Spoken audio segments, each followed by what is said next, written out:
오늘도 하나님 앞에 나오신 우리 성도님들을 우리 주님의 이름으로 환영하며 오늘도 우리의 예배가 영과 진리의 예배가 되기를 원합니다. 이제 우리 자리에서 다 일어서 주시기 바랍니다. 우리 임내송은 38장 1절입니다.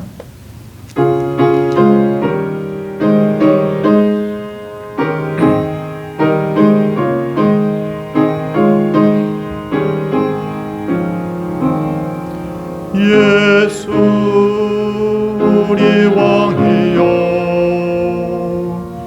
이곳에 오셔서 우리가 왕께 드리는 영광을 받아 주소서. 우리는 주님의 백성, 주님은 우리 왕이라. 왕이신 예수님 오셔서 좌정하사 다스리소서. 자리에 착석해 주시기 바랍니다. 교동문은 십계명을 하겠습니다. 제1은 너는 나 외에는 다른 신들을 내게 두지 말라.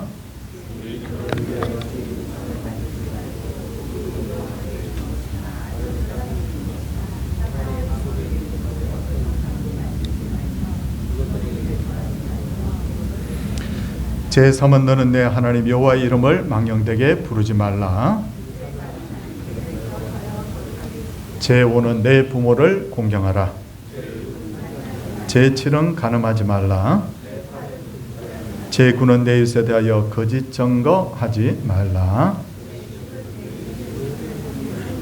아멘. 사도신경하겠습니다.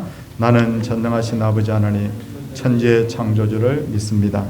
나는 그의 유일하신 아들 우리 주 예수 그리스도를 믿습니다. 그는 성령으로 잉태되어 동정녀 마리아에게서 나시고 본디오 빌라도에게 고난을 받아 십자가에 못 박혀 죽으시고 장사된 지 사흘 만에 죽은 자 가운데서 다시 살아나셨으며 하늘에 오르시어 전능하신 아버지 하나님 우편에 앉아 계시다가 거기로부터 살아있는 자와 죽은 자를 심판하러 오십니다. 나는 성령을 믿으며 거룩한 공교회와 성도의 교제와 죄를 용서받는 것과 몸의 부활과 영생을 믿습니다. 아멘. 찬송 261장입니다.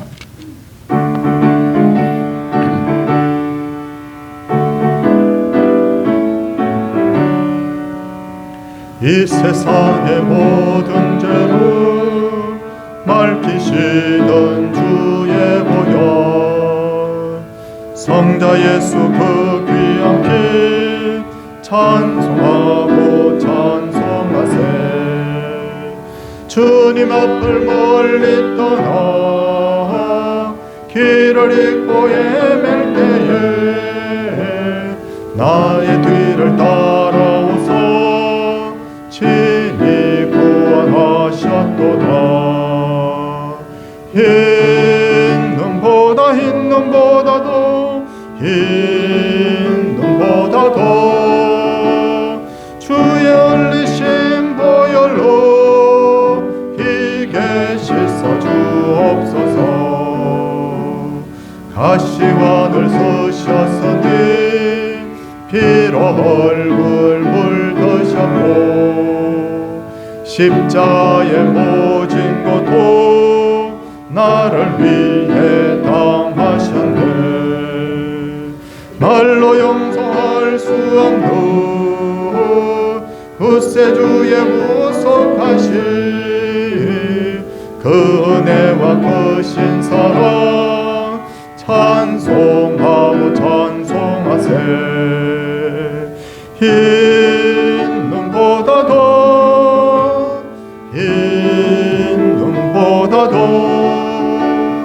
주의 흘리신 보혈로 희게 씻어 주옵소서.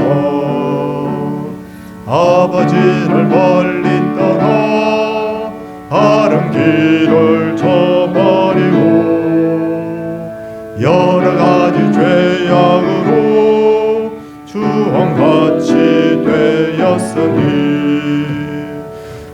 같은 것 가지고는 씻을 수가 주 없네. 주여 귀한 복의 피로 날 정결케 하옵소서. 흰 눈보다 더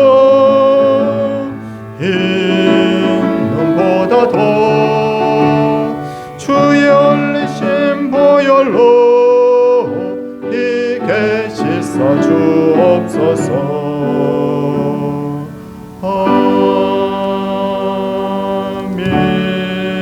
아멘. 최규택 지사님께서 기도 인도하시겠습니다.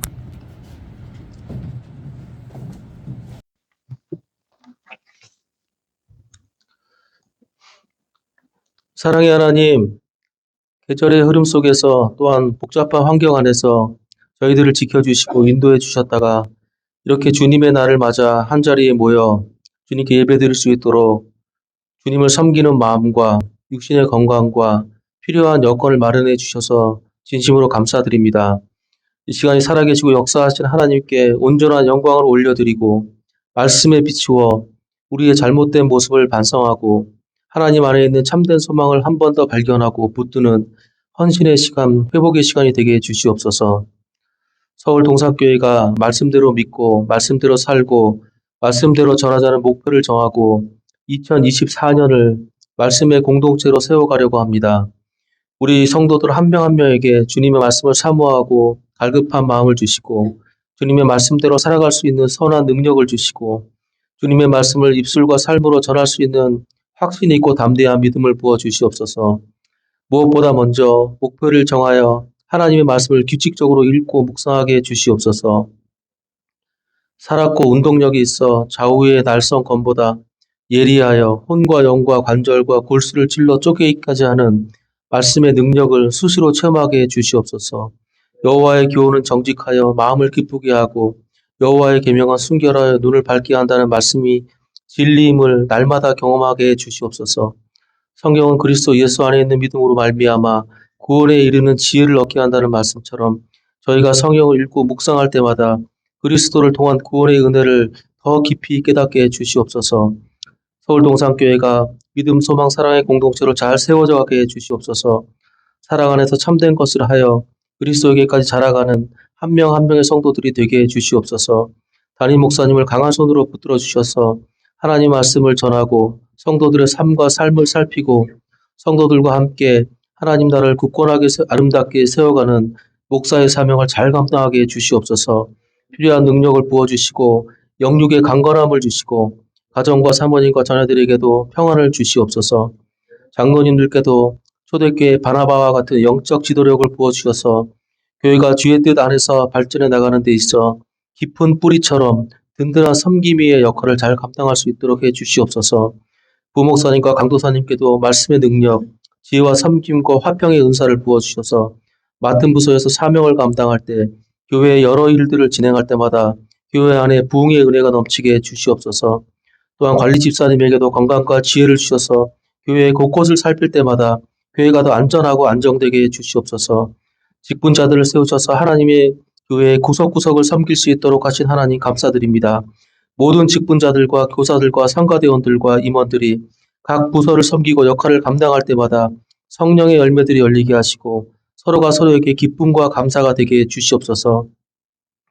대신방을 축복하여 주셔서 말씀을 전하시는 목사님을 건강한 능력으로 채워주시고 신방대원들에게도 위로의 영을 부어주시며 신방을 받는 가정들이 말씀으로 세임을 얻게 해 주시옵소서. 서울 동산교회 성도들 가운데 육신의 질병으로 치료를 받으면서 주님께 매달리는 분들이 많이 계십니다. 하나님께서 그들을 사랑의 손길, 능력의 손길로 어루만져 주시고 하나님의 때에 치료하여 주심으로 이전보다 더 주님을 사랑하고 섬기게 해 주시옵소서. 특별히 연로하신 장로님, 권사님, 집사님들을 사랑하여 주셔서 육신은 쇠하지만 영은 날로 새로워지는 은혜를 부어 주시옵소서. 청년들의 앞길을 선하게 인도하셔서 각자에게 가장 적합한 길, 하나님의 자녀로서 가장 성장할 수 있는 길로 인도해 주시옵소서. 세계 각지에서 일어나고 있는 전쟁들이 그치게 하시고 인간의 탐욕 때문에 천하보다 귀한 생명들이 죽는 일이 더 이상은 없게 해 주시옵소서. 인류가 하나님을 두려워하고 바른 양심을 회복함으로 기후위기, 양극화된 자본주의 체제를 고쳐나가게 해주시옵소서. 세계 각국에 파송되어 있는 선교사님께 필요한 능력과 건강을 주셔서 예수의 이름이 온 땅에 선포되게 하시고 예수의 이름 앞으로 돌아오는 사람들이 날로 더하게 해주시옵소서. 이 시간 담임 목사님을 단 위에 세우시고 하나님의 말씀을 증거케 하시니 감사드립니다. 성령 하나님께서 시종을 목사님과 함께 하셔서 전하시는 말씀이 능력의 말씀, 회복의 말씀, 변화의 말씀이 되게 해주시옵소서. 호산나 찬양대가 찬양을 드릴 때 하나님께서 홀로 영광을 받으시고 청년들에게 한없는 복을 내려 주시옵소서. 이 모든 말씀 우리를 죄에서 구원하시고 영원한 생명을 주신 예수님의 이름으로 기도드립니다. 아멘.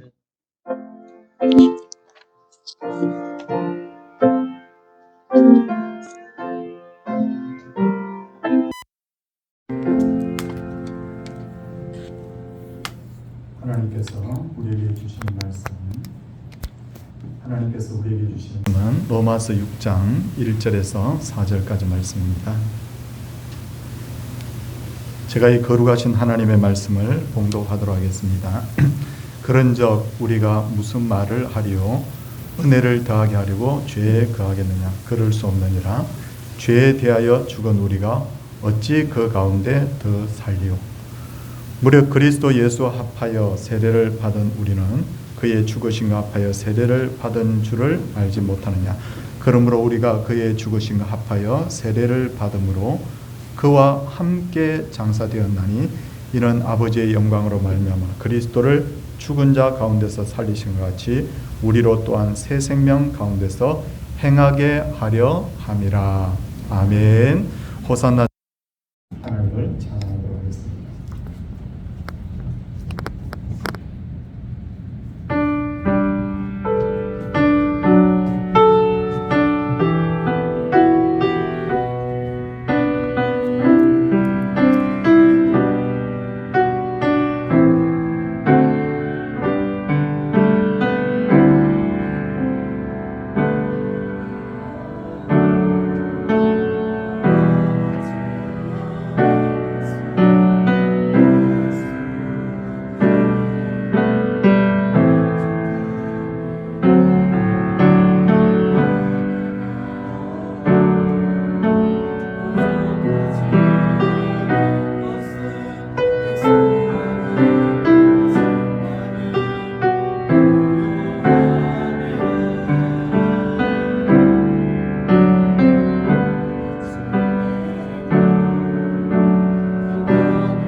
기도하겠습니다. 성경은 하나님의 말씀으로서 하나님을 믿는 모든 신자들은 이 말씀을 절대적으로 그렇게 여기는데, 성경 말씀이 절대적이라는 것은 성경이 우리 신앙의 가장 기초이기 때문에 그 누구도 성경 말씀을 부인하거나 거역해서는 안 된다는 것이죠. 하지만 성경 말씀이 절대적이기 때문에 성경 말씀을 오해하게 되면 그만큼 큰 위험에 빠질 수가 있는데, 예를 들어서 남미에서는 하나님을 고백하는, 믿는다고 하는 신자들이 총을 들고서 사람들을 죽이는 일에 앞장을 서고 있는데, 이런 어떤 생각을 가진 신자들을 바로 해방신학을 가진 사람들이라고 우리가 보통 이야기를 하고 있습니다. 이들의 주장에 하면 예수님께서도 성전을 깨끗하게 하기 위해서 돈을 바꾸는 사람들의 상을 둘러 엎으시고 장사꾼들을 내쫓았으므로 우리도 이 땅에 정의를 실현하기 위해서는 얼마든지 폭력을 사용해도 된다고 주장합니다. 우리의 신앙으로는 도저히 납득이 안 되지만 그들은 그렇게 믿고 행동을 하고 있습니다.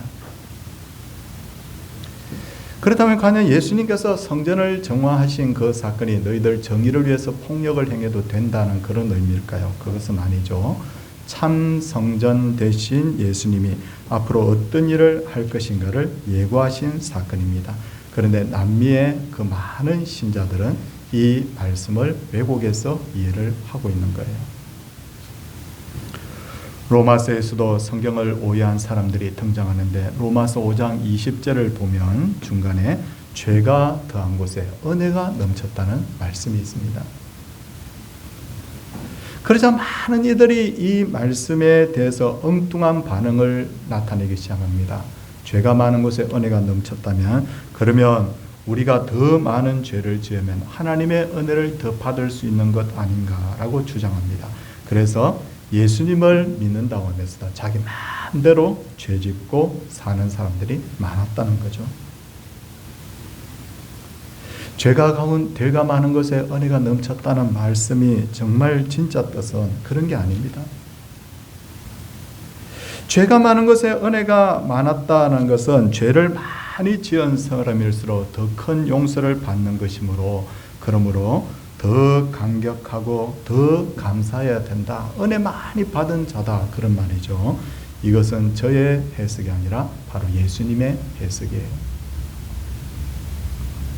누가복음 7장을 보면 예수님께서는 빚진 두 사람에 대한 이야기를 하시는데, 한 사람은 500데나리온, 그러니까 우리 돈으로 하면 한 5천만 원 정도 되는 빚을 진 사람이에요.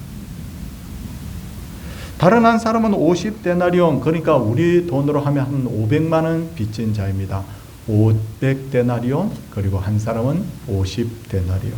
그런데 예수님께서 이 빚진 두 사람은 다 갚을 능력이 없다고 합니다.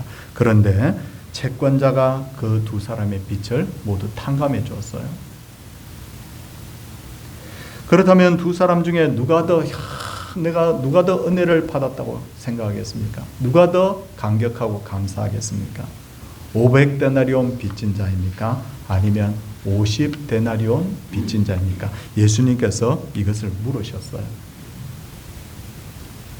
예수님의 이 질문에 대해서 베드로는 답하기를 많이 탕감받은 사람입니다. 이렇게 대답을 합니다. 좀 전에 죄가 더한 곳에 은혜가 넘쳤다는 그 말의 뜻이 바로 베드로의 대답과 같은 그런 뜻이라는 거죠. 많이 탕감받은 사람이 더 은혜 받은 자다. 더 감격하고 감사해야 된다. 이렇게 우리가 적용을 해야 되는 것이죠. 그렇다면 우리는 어느 정도로 성도님들 빚을 탕감받은 사람입니까? 아마 많은 성도들이 나는 하나님께 특별히 빚진 것 없다라고 생각할지 모릅니다. 내가 죄를 지어서 감옥에 간 것도 아니고, 남을 괴롭히거나 상해를 입힌 적도 없고, 누구에게 사기를 치거나 목숨을 빼앗은 적도 없고, 나는 그렇게 큰 빚을 진 적이 없어 라고 그렇게 생각할지도 모른다는 거예요. 그런데 성도님들 정말 그럴까요? 우리의 마음에 엄청난 악이 존재한다는 것을 우리가 알아야 됩니다. 예를 들어서 차를 막 몰고 가는데 누가 갑자기 끼어들기를 해서 내가 깜짝 놀랍니다. 그때 사람들이 뭐라고 반응합니까? 화를 버럭 내면서 야, 가다가 사고나 나버려라 그러는 거예요. 자, 한번 생각해 보세요. 내가 좀 놀랐어요. 놀란 건 사실입니다. 그런데 내가 놀랐다고 해서 저놈 저거 사고나 나버려라라고 하는 그 악한 마음이 우리 마음속에 도사리고 있다는 거예요. 가인은 하나님께서 동생 아벨의 제물만 받으시자 질투심 때문에 동생을 때려 죽였습니다. 자, 가인이 굉장히 나쁜 사람이에요. 근데 지금 우리의 마음에는 그런 마음이 없는가 하는 것을 생각해 보십시오. 만년 반에서 늘 2등만 하는 아이가 있습니다. 그 아이가 뭐라고 생각합니까? 나중에 질투심 때문에 뭐라고 합니까? 1등 저놈만 없어져 주면 좋을 건데. 그렇게 말해요. 차라리 저 사람 죽어버렸으면 좋겠는데, 여러분, 그 사람이 나에게 피해를 준 것도 없는데 나도 가인처럼 그런 마음을 가지고 있는 거예요. 이처럼 우리는 근본적으로 죄인으로 태어났고 이런 악한 마음까지 우리 안에 존재하기 때문에 우리는 절대로 성경적으로 볼 때 우리는 천국 갈 수 없는 그런 사람들이었어요. 그런데 하나님께서는 우리를 위해서 예수님을 이 땅에 보내셔서 우리의 모든 죄를 다 사해 주셨다. 그렇다면 도대체 우리는 얼마만큼 큰 은혜를 입은 사람입니까? 나의 전 생애와 나의 전 삶을, 재산을 다 하나님께 드려도 갚을 수 없는 그 은혜를 우리 받은 사람들이 바로 우리들이라는 거예요. 그렇다면 지금 우리에게는 구원의 감격과 감사가 있습니까? 예수님이 나의 죄를 위해서 죽으셨다는 말씀을 들으면서 우리 자신이 한번 펑펑 한번 울어본 적이 있습니까? 혹시 옛날에는 많이 구원의 은혜에 감사해서 울었는데 지금은 그 반대의 삶을 살고 있지는 않는가 하는 거예요. 성도님들, 도대체 뭐가 문제일까요? 왜 예전에는 구원의 감격 때문에 막 그렇게 내가 울었는데 왜 지금은 아닐까요? 그것은 우리의 마음의 밭이 어쩌면 달라졌기 때문이 아닐까요? 마태복음 13장을 보면 4가지 밭이 등장하죠. 길가, 돌밭, 가시떨기, 좋은 땅. 예수님께서는 밭에 뿌려진 씨앗을 천국 말씀이라고 해석을 하셨는데 4가지 밭에는 사실은 동일한 씨앗이 뿌려졌잖아요. 그런데 사람들의 마음밭이 다 다르다는 거예요. 이것은 사람들마다 다를 뿐만 아니라 과거의 나의 마음의 밭과 현재의 나의 마음의 밭도 다를 수 있다는 거 우리가 알아야 돼요. 요 근래에 많은 사람들이 하는 말을 들어보면 옛날에는이라는 말을 자주 하는 것을 들어본 적이 있어요. 옛날에는 내가 신앙생활을 진짜 잘했는데 나는 옛날에 진짜 기도도 많이 했는데 내가 얼마나 은혜 받고 얼마나 많이 울었는지 몰라. 옛날에는 이렇게 말하는데, 옛날이라는 말을 자주 한다는 것은 그 마음을 좀 분석해 보면 지금의 신앙이 과거의 신앙보다 못하다는 것을 반증하는 거 아닐까요? 한국교회 신자들 중에 점점 옛날이라는 말을 많이 한다는 것은 과거에 우리의 마음의 밭이 옥토였는데 지금의 우리의 마음의 밭이 어쩌면 길가, 돌밭, 가시떨기 되어버렸다는 것을 말하는 것 아닐까요? 그러다 보니 죄를 짓는 것도 아무렇지도 않게 생각하고 신앙에 열심이 없는 것에 대해서도 별 반응이 없고 내가 옛날에는 이라는 그런 말만 하면서 딱딱해진 그 마음밭을 아무렇지도 않게 생각하고 이렇게 사는 것이 당연한 것처럼 그렇게 여기는 것 아닐까요? 이런 딱딱해진 땅에는 아무리 말씀이 떨어져도 좋은 열매를 맺을 수 없잖아요. 그렇다면 이제 어떻게 해야 될까요? 가장 좋은 방법은 밭을 새롭게 기경해야 됩니다. 갈아야 돼요.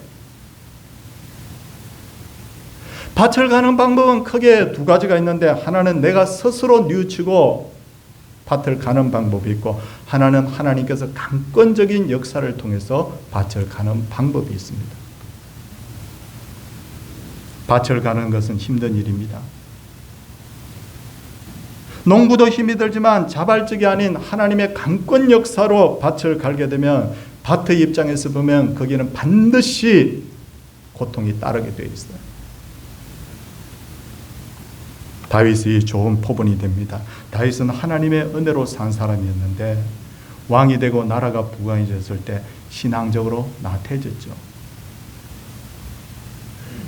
기도하던 다윗이 어느 날부터 잠자는 다윗이 되었고요. 하나님을 찬양하던 그 다윗의 모습이 온데간데 없게 되었습니다. 그리고 신앙이 나태해진 다윗은 남의 아내를 탐했을 뿐만 아니라 자기의 노력을 확인해 보기 위해서, 노력의 결실을 확인해 보기 위해서 하나님이 금하신 인구조사도 하게 되지 않습니까? 마음밭이 단단해져 버린 다윗은 더 이상 하나님의 말씀에 귀를 기울이지 않아요. 당연한 것으로 생각합니다. 자기의 이 삶을. 그러자 하나님께서 드디어 밭갈이를 시작하는데 자녀들에게 문제 생기게 하고 반란이 일어나게 하고 자식들과 백성들이 다윗에게 등을 돌리게 합니다. 계속해서 문제가 일어납니다. 그러자 그때서야 다윗이 심한 밭갈이를 당하고 난 후에야 하나님 앞에 나가서 나를 주 앞에서 쫓아내지 마시고 주의 성령을 내게서 거두지 마옵소서라고 눈물로 그렇게 회개하며 기도하는 모습을 볼 수 있어요. 그때부터 다윗이 다시 예전의 마음을 회복하죠. 다윗이 죽기 전에 아들 솔로몬을 불러놓고 이렇게 말합니다. 하나님의 명령을 넌 지켜야 돼. 너는 그 길로만 행해야 돼. 왜? 자기가 하나님 앞에 밭갈이를 당해보면서 느꼈던 것이 있으니까.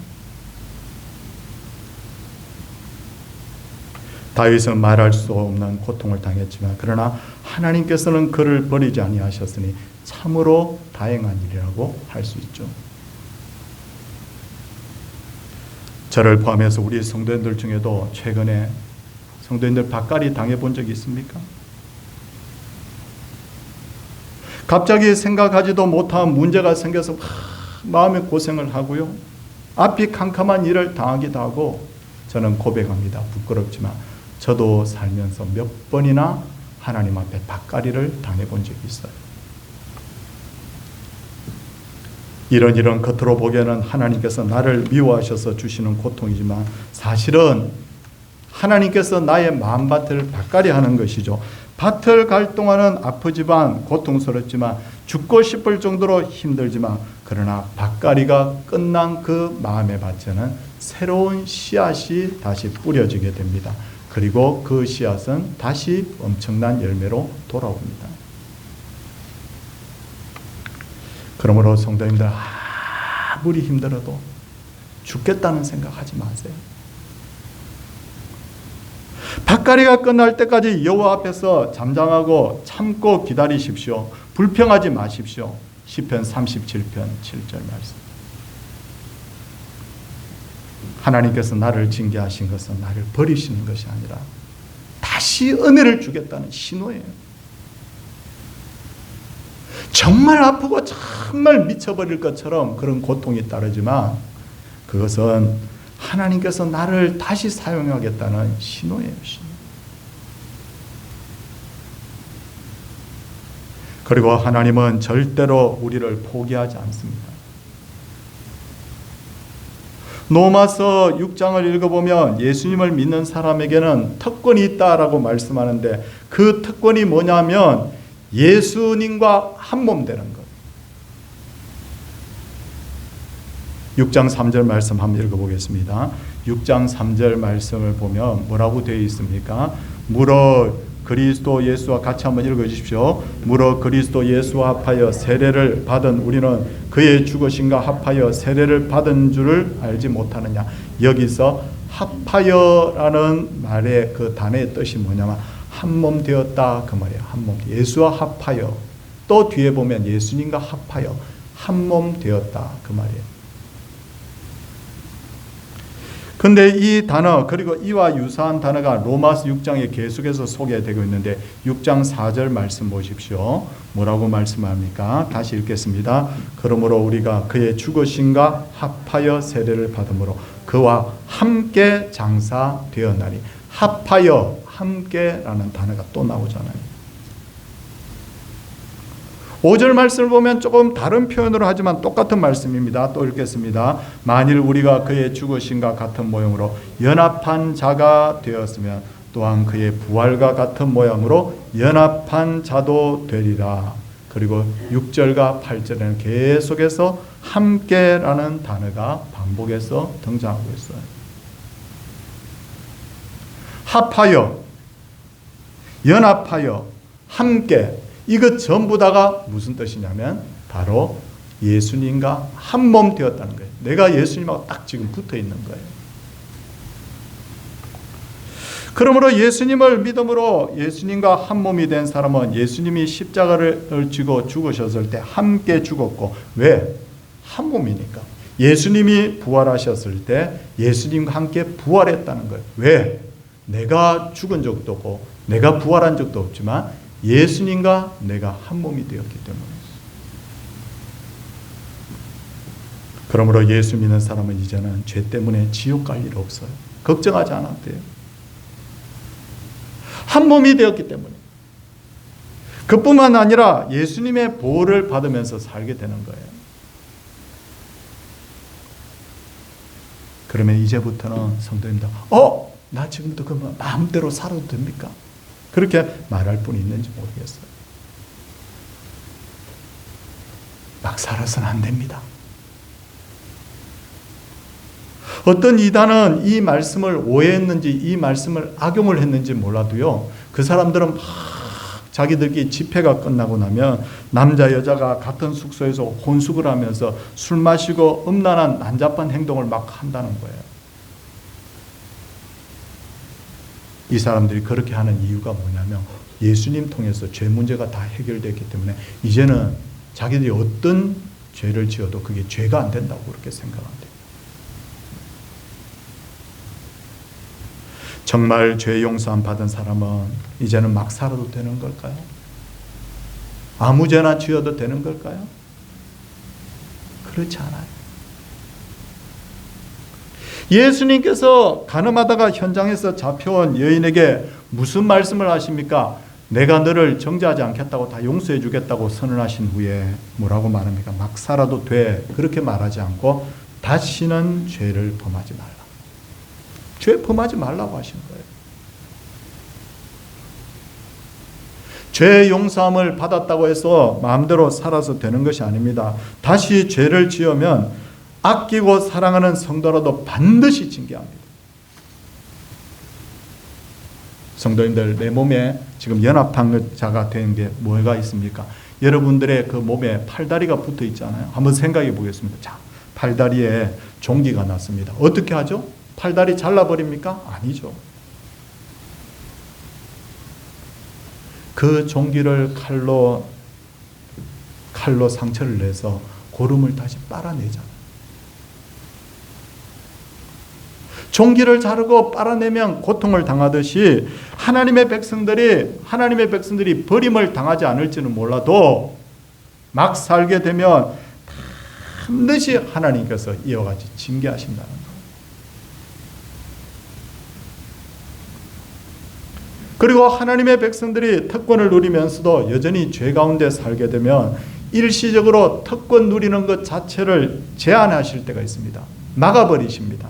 어떻습니까? 기도를 해도 들어주시지 않고 돈은 있는데 행복이 없고 삶에 즐거움이 없고 삶이 허무하고 일시적으로 마귀에게 끌려다니게 되고. 우리 청년들도 한 번씩 경험하는 건지 모르겠지만 알잖아요. 내가 어떤 삶을 살고 있는지.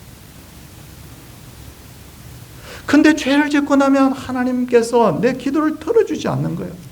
막힌 듯한 그런 느낌을 받게 되는 거예요.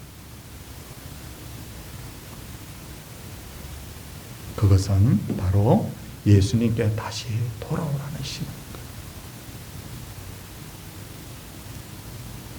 그리고 하나님께서 주신 새 생명 가운데 행하게 하기 위함이라고 했는데 4절 말씀을 우리 한번 보십시오. 하나님께 돌아와서 이제는 새 생명 가운데 살아야 됩니다. 4절 말씀 같이 한번 우리 읽겠습니다. 그러므로 우리가 그의 죽으심과 합하여 세례를 받음으로 그와 함께 장사되었나니 이는 아버지의 영광으로 말미암아 그리스도를 죽은 자 가운데 살리심과 같이, 여기서 중요합니다. 같이 우리로 또한 새 생명 가운데서 행하게 하려 함이라. 지난날 한국 교회는 십자가를 굉장히 강조했습니다. 그래서 우리 보통 성도님들은 예수님과 함께 죽는 것까지는 잘했습니다. 그래서 우리는 믿음으로 구원받았습니다. 그런데 안타까운 것은 뭐냐? 예수 믿는 사람들이 세상 사람들과 크게 다르지 않다는 게 문제예요. 세상 사람들의 그 가치를 여전히 우리가 비슷하게 가지고 있어요. 그들이 돈 하면 우리도 돈, 그들이 명예 하면 우리도 명예. 세상 사람들이 말하는 것과 그리스도인들이 말하는 것이 다르지 않고, 세상 사람들이 낙담하면 그리스도인도 낙담해버리고, 세상과 그리스도 믿는 사람들이 차별이 없어져 버립니다. 왜 그런가? 예수님과 함께 죽고 난 후에 예수님과 함께 다시 살리심을 받아서 예수님의 그 생명을 누린다는 그 의식이 너무 약한 거예요. 나 구원받았어. 구원받았기 때문에 난 이제 다 된 거야. 그렇게 생각하는 경향이 있다는 거예요. 예수 그리스도와 함께 죽은 자일 뿐만 아니라 예수 그리스도와 함께 다시 산 자가 우리들입니다. 그리고 우리는 예수님과 지금 동행하고 있는 사람이에요. 이 일을 잘하기 위해서 예수님께서는 성령님을 보내주셨는데, 그러므로 우리는 성령이 말하게 하신 것 같이 말하고 성령이 일하게 하신 것 같이 일하고 성령이 하라는 대로 살아야 되는 거예요. 그러면 어떤 현상이 일어나냐? 우리의 삶 속에서 성령의 열매들이 나타나는 거예요. 지난주에 설교를 했듯이 원수를 축복하고 선으로 악을 이기고 안 되죠. 근데 성령으로 충만하게 되면 사랑할 수 없는 사람이 이상해, 불쌍해 보이고 사랑이 되는 거예요.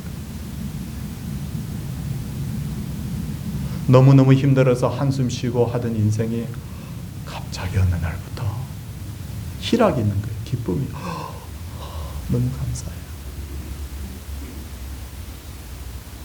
불안과 초조 속에서 살던 인생이 마음의 평강을 막 누리게 되는 거예요.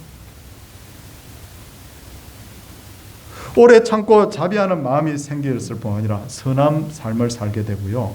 하나님을 향한 충성, 또 마음의 온유함과 그리고 절제할 수 있는 마음. 전에는 이런 유혹을 당하면 못 이기는데 안 돼요 라고 거절할 수 있는 마음이 생깁니다.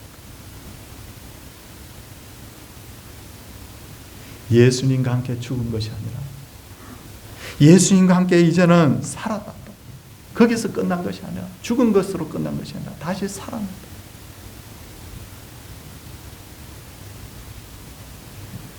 어떤 여집사님이 저한테 예전에 와가지고 그 말 한 적이 있어요. 목사님, 어느 날부터 우리 남편이 달라졌어요. 그렇게 가족들에게 고압적이던 그 남편이 이제는 예수님을 확실하게 믿게 되었다고 고백하면서 행동이 달라졌어요. 그렇게 감사하대요. 그렇게 행복하대요. 그게 뭐냐면 바로 예수 그리스도와 함께 살아나서 십자가의 은혜만 알고 부활의 영광을 모르게 되면요, 삶이 우울하고 불안할 수 있잖아요. 천국은 가는데 달라질 건 없잖아요. 근데 십자가의 은혜와 부활의 영광을 함께 누린 성도는 삶 자체가 완전히 그때부터 달라집니다.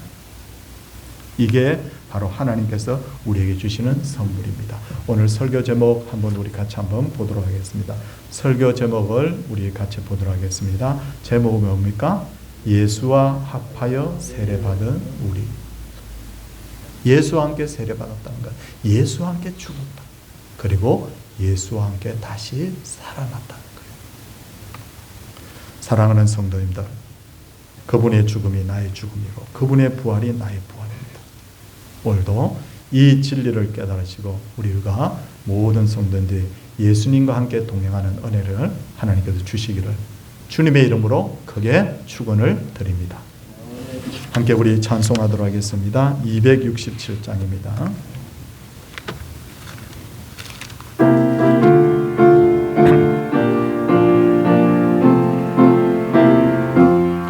주의 확실한 말 속에 말씀 듣고 주만 믿으면 구원을 얻으리라. 할렐루야 할렐루야. 내가 예수를 믿어 그의 흘리신 피로 내 죄 씻었네. 할렐루야 할렐루야. 내가 예수를 믿어 그의 흘리신 피로 내 죄 씻었네. 나의 갈 길이 험하고 위험하나 항상 예수의 도우심 믿고 가네. 할렐루야 할렐루야. 내가 예수를 믿어 그의 흘리신 피로 내 죄 씻었네. 할렐루야 할렐루야. 그의 흘리신 피로 내 죄 씻었네. 주의 보좌에 천사들 불러서서 우리 구주를 높이어 찬송하네. 할렐루야 할렐루야. 내가 예수를 믿어 그의 흘리신 피로 내 죄 씻었네. 할렐루야 할렐루야. 내가 예수를 믿어 그의 흘리신 피로 내 죄 씻었네. 예언자들과 왕들도 한열되로 황금길 따라 나와 찬송하네. 할렐루야 할렐루야. 내가 예수를 믿어 그의 흘리신 피로 내 죄 씻었네. 할렐루야 할렐루야. 내가 예수를 믿어 그의 흘리신 피로 내 죄 씻었네. 우리 모두 다 그 반열 뒤따르며 함께 즐거운 찬송을 부르리라. 할렐루야 할렐루야. 내가 예수를 믿어 그의 흘리신 피로 내 죄 씻었네. 할렐루야 할렐루야. 내가 예수를 믿어 그의 흘리신 피로 내 죄 씻었네. 날마다 새임 주신 감사드립니다. 천국 소망 가지고 날마다 승리하게 하옵소서. 청년부 수련의 은혜 가운데 진행하시고 은혜로 한 주간 살게 하심을 감사합니다. 범사에 감사드립니다. 기도하도록 하겠습니다. 주님 감사합니다. 예수 그리스도와 함께 죽었을 뿐만 아니라 거기서 멈추지 않고 예수 그리스도와 함께 살았고 이제는 예수와 함께 성령과 함께 살아가는 우리 인생인 것을 주님 우리가 알게 하여 주시옵소서. 우리는 죽음의 인생, 비통의 인생이 아니라 다시 부활한 인생인 것을 알고 이제는 우리의 마음밭이 정말 옥토밭이 되어서 성령의 9가지 열매를 다 맺히면서 날마다 살아가게 하여 주옵소서. 남이 알지 못하는 기쁨, 남이 알지 못하는 평강, 남이 알지 못하는 그 신비를 날마다 가슴속에 주님 누리며 살아가게 하여 주시옵시고, 사랑하는 주님, 오늘도 주 앞에 나와 하나님 앞에 예배 드리는데 예배가 그냥 의미 없는 습관이 아니라 하나님 앞에 내 마음을 드리는 그런 은혜의 시간으로 채워지게 하여 주옵소서. 죄를 지은 분이 있으면 하나님이여 죄에서 떠나 하나님이 주시는 풍성한 그 은혜를 날마다 누리게 하여 주시고 우리의 죄를 다 용서하여 주시옵소서. 사랑의 주님 아버지 하나님, 오늘도 귀한 감사 예물을 드리며 또 전도 선교 예물, 건축 예물, 추정 예물을 하나님 앞에 드렸습니다. 하나님께서 이 예물을 받으시고 예물을 드린 분들이 그 마음을 드렸사오니 그 마음이 복이 되어서 다시 우리에게 채워지는 그런 놀라운 역사가 있게 하여 주시옵소서. 찬양대의 찬양을 받으시고 성도들의 헌신과 예배를 받으시고 이 시간에도 아프고 힘든 시간을 보내는 분들, 하나님 또 장례로 말미암아 어려움을 겪고 있는 분들에게 하늘의 참 소망과 위로가 넘치게 하여 주시옵소서. 늘 주님의 뒤를 주님 따르기를 원합니다. 하나님 사용하여 주시옵시고 신실한 하나님의 종으로서 살아가게 하여 주옵소서. 우리를 죄에서 구원하신 예수님 이름으로 기도드리옵나이다. 아멘. 다 일어서셔서 우리 620장 1절 찬양하겠습니다.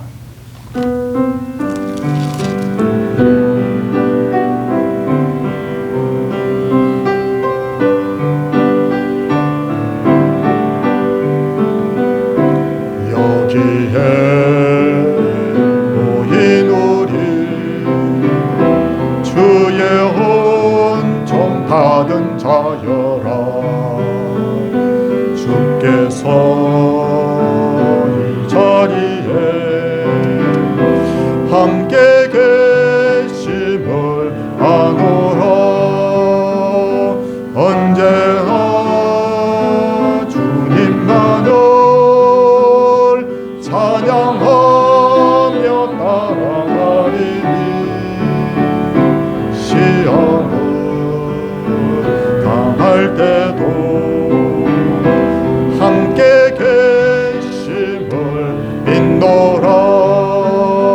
이 믿음 더 굳세라. 주가 지켜주시오. 어두운 밤에도 주의 밝은 빛 인도하여 주신다. 주 예수 그리스도의 은혜와 하나님의 놀라우신 사랑과 성령의 감화 교통하심 역사가 예수와 함께 죽고 예수와 함께 살아서 성령과 함께 살아가는 하나님의 사람들, 그 가정, 그 생업, 교회 위에 이제로부터 영원토록 함께 있을지어다. 아멘.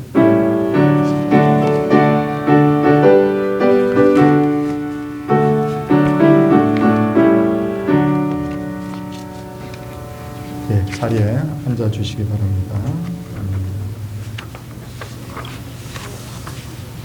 오늘 3부 예배는 찬양대 헌신 예배이고요. 그 다음 주 우리 특송은 창동 2구역에서 하도록 하겠습니다.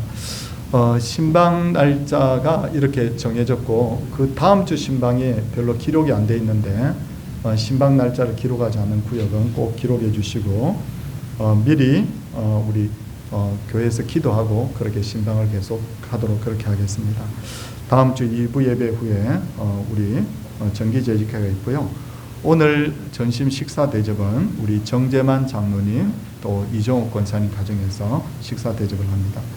성도님들 어제 문자 다 받으셨겠지만 우리 김춘자 권사님은 우리 교회 나오신 지 한 1년여 정도 되는 그런 분이신데 다른 곳에서 권사로 있다가 오셨는데 돌아가셨어요. 그래서 어저께 우리 예배를 드렸고 오늘도 우리 3부 예배 마친 후에 같이 가서 입관 예배를 드리도록 하겠습니다. 또 하나 소식을 전합니다. 우리 안선업 권사님, 그러니까 조선진 장로님의 장인 되는 분, 안선업 권사님 아버님 되는 분이 오늘 돌아가셨어요. 그래서 아침에 제가 전화 연락을 받았는데 지금 우리 김춘자 권사님 장례 중인데 또 이 문상을 충남 서산입니다. 그래서 어떻게 몇 시에 할지를 제가 좀 후에 다시 광고를 좀 하도록 그렇게 하겠습니다. 연초에 장례가 계속해서 많이 나고 있는데 또 대신방도 이어지고 있는데 잘 감당할 수 있도록, 그리고 슬픔당한 가정에 위로와 소망될 수 있도록 여러분 기도해 주시기를 부탁드립니다. 수고하셨습니다. 우리 옆에 분들과 인사하도록 하겠습니다. 할렐루야.